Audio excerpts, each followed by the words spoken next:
Hi, and welcome to this third episode of Portrait Drawing Lesson Series. This video will cover three topics in which you will learn how to draw lips for beginners, how to shade a face, and also how to draw and shade realistic hair. Without any further delay, let's get into. As you can see that I have already applied the base layer of graphite over the lips.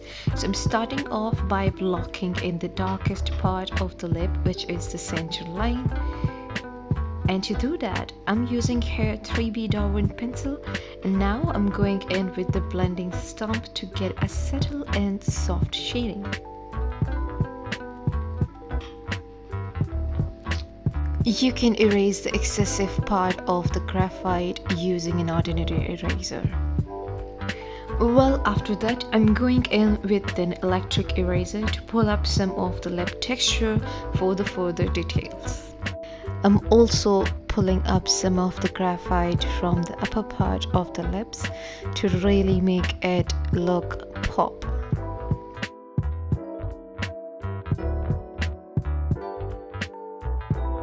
So now I'm going in with the darker pencil, which is black color pencil by Faber Castell, and adding the lip texture detail with that. So all I'm doing here is just looking at the reference photo and creating a little illusion of a roundness of both lips that really make them look natural and realistic. After that, I'm pulling up the graphite in some of the areas where the creases are more visible. So as you can see that her lips have got a lot of creases in them, and they are a bit lighter as well. So I'm going to use this edgy corner of the ordinary eraser to just pull up some of the highlights, softer ones. So once I'm done with the creases, now I'll blend out everything with the tissue paper. After that, I'll create some brighter highlights by using this whitener. You can use any whitener here. So I'm using here this craft knife to remove the excessive whitener from the lips. And then I'll blend out everything to make it subtle. So I'm looking at the reference photo to see where the shadows are on the lips, because it's really important that you get the shadows in the correct place to make it look three-dimensional and to make them look fuller and plump. So yeah, this is it for the lips. Now I'm moving forward to the shading area of the face. So I'm using this HB pencil in a back and forth shading strokes, but make sure that you are using your pencil pressure way lighter to get a subtle shading.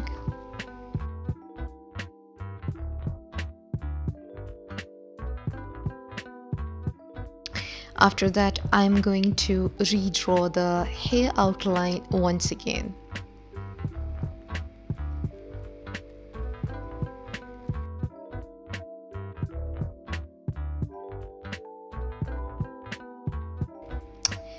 And then I'll blend out all over the face shading with a tissue paper.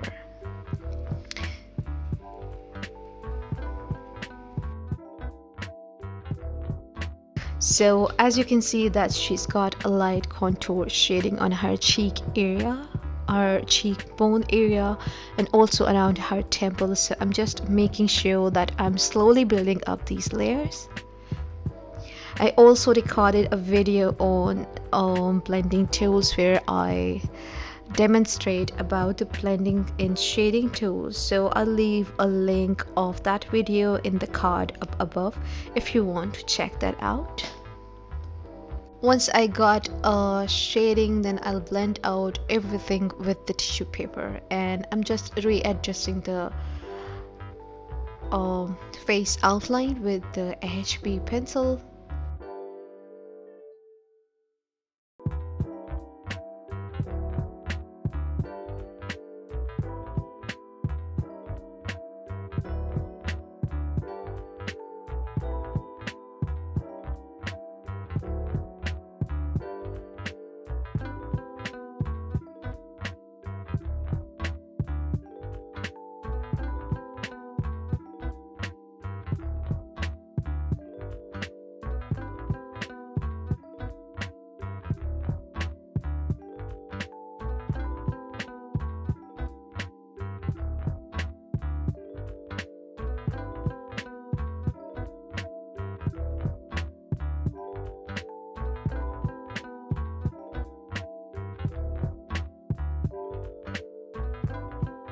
As the shading of a face is completely done, now moving forward for the hair drawing. So for the hairs, I'm starting off with the 2B pencil by Derwent to block out each section of the hair by analyzing the reference photo. So when you are drawing the hair, make sure that you are following the direction that each section of hair is going in and work on the hair study in sections. Don't rush the drawing, focus on each section at a time. Once I draw the basic structure of the hair strands and each section of the hair, I'm going to go in with the 4B pencil to darken up the first layer, and then I'll blend out everything with the blending Stump. So analyze the reference and look at where the highlights and shadows are so that you know how you are going to approach your drawing. As I have darkened up the first layer, now I'll blend out the hair with the tissue paper to get a subtle shading.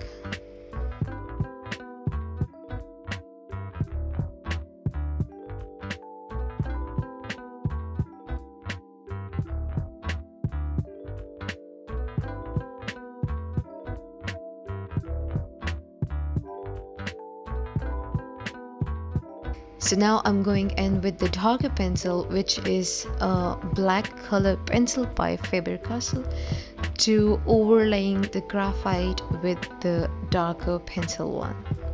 So by overlaying the hair strands or each section of the hair by using this black pencil, really stand out the drawing more realistically.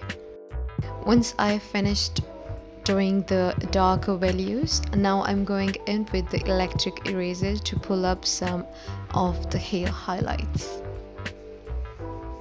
So for adding more depth in between the hair strands, I'm overlapping this black pencil by preserving the highlights with that. So don't forget to leave highlights within the hair as it is to add in the shadows.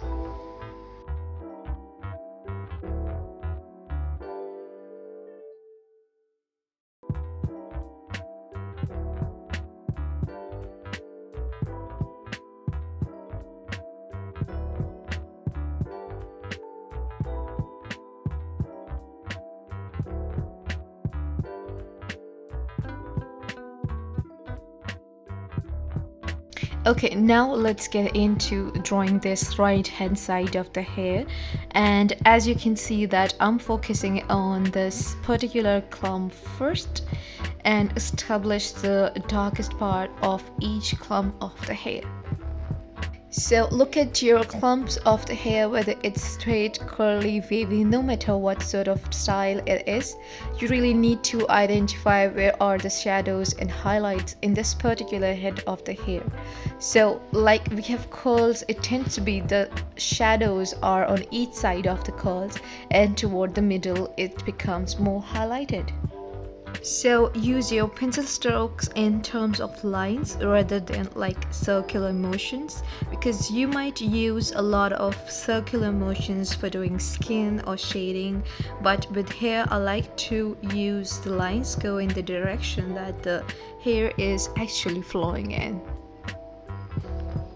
After that, I'm going to create little tiny flyaway hairs to break up those uniformed clumps of hair to make it look really natural. As you can see that it looks quite uniformed at the moment, but we will fix them more by looking at the reference photo, just by adding a lot of flyaway hairs and making them well blended with the blending Stump later on. So I'm not applying too much pressure on the paper, just to allow the paper have enough to grip onto some more layers. So keep building their tiny little hairs with the lighter pressure until you get it as natural as you need it to be. And blend some of the hair strands with the blending Stump to get it nicely and subtle blended.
So after adding the flyaway hairs to really break up everything, but just by changing the pressure so that I can get some really nice light faint ones and some like more harsher ones, so that it will look like some are more sat back, just to get that sort of depth in there.